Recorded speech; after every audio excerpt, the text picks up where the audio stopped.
Ok la famille, j'espère que vous allez tous très bien. On se retrouve aujourd'hui donc pour une toute nouvelle vidéo où je vais aborder le sujet de comment s'améliorer en maths, que tu sois au collège, au lycée ou même en post-bac, donc soit en classe préparatoire ou à l'université, même si je pense que le post-bac, j'y reviendrai dans une autre vidéo parce que voilà, c'est quand même assez conséquent d'en parler et je préfère prendre le temps. Mais dans tous les cas, voilà, si tu es au collège ou au lycée, n'hésite pas à écouter parce que voilà, si jamais tu es nul, si jamais tu n'arrives pas à comprendre les mathématiques, si tu comprends rien, si tu penses que ton prof est nul, etc., la vidéo et cette vidéo-là, elle est faite pour toi. Je vais tout expliquer, je vais te donner la méthode qui a marché pour moi quand j'étais au collège. Dans la toute première vidéo de ma chaîne, je vous ai expliqué que moi j'étais une quéquette laser, j'étais ultra nul en mathématiques. De la 6e à la 3e, j'avais, je pense, 7-8 maximum de moyenne en mathématiques.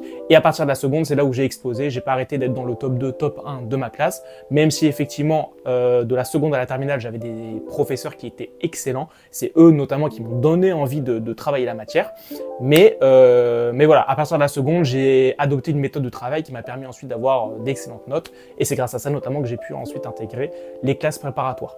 Donc là, je t'explique tout ça, on est parti. Ok, donc déjà, le tout premier point qui est ultra important, c'est déjà de lire ton cours. T'as peut-être l'impression que je te dis un truc banal et un truc tout simple et que je te prends pour un teubé en te disant ça, mais pas du tout. Moi, quand je suis en cours et que je donne des exercices à mes élèves, et quand je regarde notamment donc les élèves qui ont déjà du mal en maths, je vois qu'il y en a déjà 50% qui ne comprennent rien à rien et qui sont totalement perdus. Et effectivement, quand je leur pose la question de savoir s'ils ont lu leur cours, ils me répondent non, monsieur.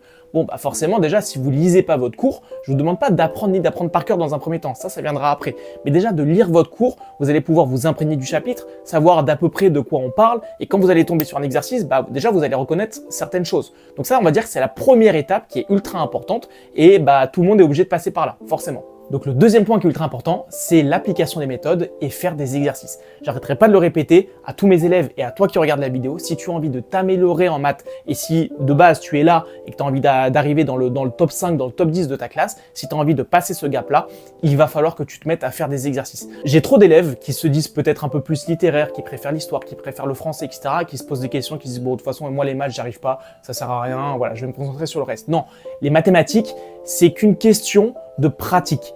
Si vous ne pratiquez pas, vous ne pourrez pas y arriver. Moi, je connais des élèves qui connaissent par cœur leurs cours de maths, encore mieux que ceux qui ont des très bonnes notes et qui ont des très bonnes moyennes en maths. Ils connaissent mieux le cours qu'eux, mais par contre, à la fin, lorsque le contrôle arrive, ils ne savent plus rien faire. Mais pourquoi? Parce qu'en fait, ils n'ont jamais appliqué les méthodes. Ils ne se sont jamais entraînés, ils n'ont pas fait assez d'exercices, et du coup, bah, ils comprennent rien quand on leur met des questions ou quand on leur met un problème sous les yeux. Les mathématiques, c'est que ça, c'est de la pratique. Si vous ne pratiquez pas, vous ne pourrez pas y arriver. Donc là, moi, je vais te donner la méthode qui a marché pour moi. Moi, ce que je faisais, c'est que quand j'étais, par exemple, en classe de TD ou qu'on était en train de faire un exercice avec notre prof en classe, je prenais mon cours, je le mettais à côté de moi et je prenais l'exercice avec mon brouillon ou avec mon cahier d'exercice et j'essayais de faire l'exercice en regardant à chaque fois le cours. Ça, c'est une petite méthode que je te donne. Il y en a peut-être qui le font déjà. Alors, si tu connais ton cours de base et que tu as tout en tête, bon, bah, c'est très bien. Tu as juste à prendre ton manuel ou à faire ton exercice directement en te souvenant de ce qu'il y avait dans ton cours. Mais si jamais tu le connais pas par cœur, et moi, c'est une méthode que je faisais parce qu'en fait, le fait de faire ça, d'avoir mon cours et de faire l'exercice en même temps, bah, j'avais pas besoin de perdre du temps, si tu veux, en allant chez moi, de re-regarder le cours, de réapprendre par cœur pour ensuite passer aux exercices. Quand tu fais les deux en même temps, que tu essaies de faire ton exercice avec le cours à côté de toi, bah, ton cours, en fait, tu vas l'assimiler automatiquement. Tu vas l'apprendre par cœur automatiquement. Les formules, tu vas les utiliser dans l'exercice, bah, en même temps, tu vas pouvoir les apprendre. Les théorèmes, les réciproques, tu vas devoir les utiliser dans l'exercice, donc tu vas les apprendre en même temps. Donc en fait, cette méthode, elle est incroyable parce que tu vas non seulement réussir à faire petit à petit des exercices parce que tu as ton cours avec toi et que ça va t'aider. Donc si jamais tu le faisais pas avant, essaye cette méthode, comme ça tu vas voir que petit à petit, chapitre après chapitre, durant l'année, tu vas t'améliorer. Et en fait, ça va être un gain de temps énorme parce que tu vas apprendre en fait à ton cerveau inconsciemment à apprendre ton cours par cœur. Parce que tu es en train de faire l'exercice, parce que tu es en train de regarder, ah bah là je suis en train d'utiliser telle méthode, ah là il faut que je fasse ça, etc. Ah là c'est telle formule. Donc en fait, en faisant l'exercice, tu vas apprendre par cœur ton cours et en fait ça va être un gain de temps énorme parce que quand tu seras chez toi, bah, tu n'auras pas besoin de refaire ou de repasser du temps sur les maths et bah, tu vas pouvoir voilà, tout simplement soit travailler d'autres matières, te consacrer à autre chose, faire du sport ou ce que tu veux. Donc voilà, donc c'est un gain de temps énorme et en même temps c'est une méthode qui va vraiment te faire passer un gap en maths. Ok, donc le troisième point qui est ultra important, c'est que lorsque tu sais que ton contrôle va arriver d'ici une semaine ou d'ici peut-être 3-4 jours, c'est de bien reprendre tous les exercices bilans, tous les exercices importants que tu as fait avec ton professeur et de savoir les refaire par cœur. Encore une fois, je vous demande pas d'apprendre par cœur tout l'énoncé, etc. Mais de vraiment connaître par cœur toutes les méthodes, telle question, je sais qu'il faut faire telle chose, etc. Donc moi, ce que j'arrivais à faire et ce qui marchait très bien pour moi, c'est que j'apprenais limite par cœur tout l'exercice, je me souvenais de toutes les questions, avec toutes les méthodes forcément. Et lorsque j'arrivais en contrôle et que je voyais qu'il y avait dans mon contrôle un des exercices qui ressemblait à cet exercice-là, sur un brouillon à côté, même très souvent ce que je faisais, c'est que lorsqu'on arrivait dans la classe pour faire le contrôle, je prenais vite fait mon brouillon, je réécrivais très vite l'exercice que j'avais encore en tête qu'on avait fait avec le professeur. Je réécrivais, voilà, on va dire de manière très rapide les quelques questions avec les réponses. Et ça m'aidait mais une tonne lorsque j'étais devant le nouvel exercice de mon contrôle et que je voyais qu'il y avait des similitudes. Alors l'exercice n'était peut-être pas conforme et c'était pas forcément un copier-coller, mais en tout cas dans les questions qu'on avait fait et qu'il y avait dans le contrôle, c'était pratiquement la même chose. Et donc, du coup, je savais déballer parce que, en face de moi, et parce que je me souvenais, bien évidemment, je pouvais déballer toutes les méthodes, je savais sur quel résultat, voilà, il fallait à peu près tomber, etc. Donc ça, c'était ultra utile. Moi, c'est une méthode qui a marché pour moi.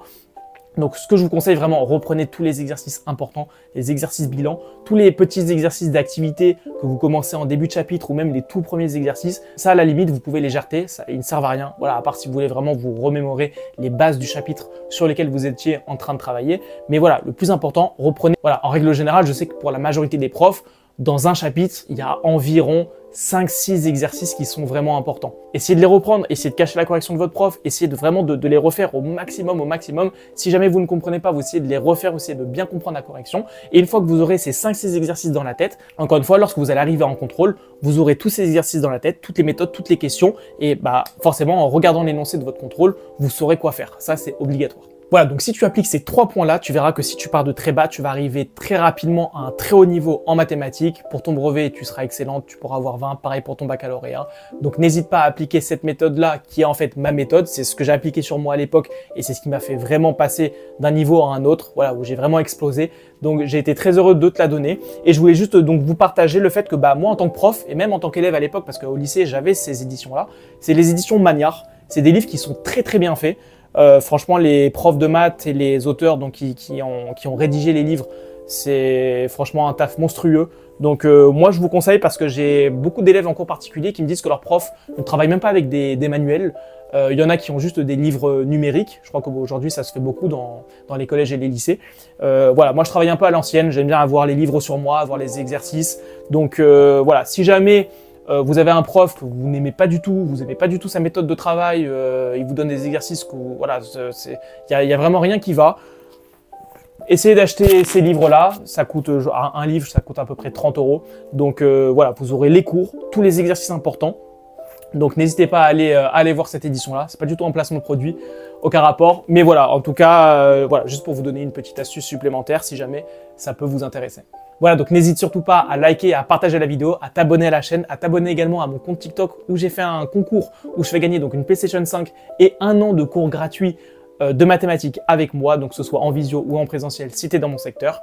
Et mettez-moi en commentaire dès maintenant si vous souhaitez que je vous fasse une vidéo spécifique sur mon parcours post-bac, donc à la fois les classes préparatoires, l'université et l'école d'ingénieur. Je pense que ça pourrait être pas mal pour peut-être des élèves qui se posent des questions sur l'orientation et pour avoir, voilà, ne serait-ce qu'un petit retour d'expérience.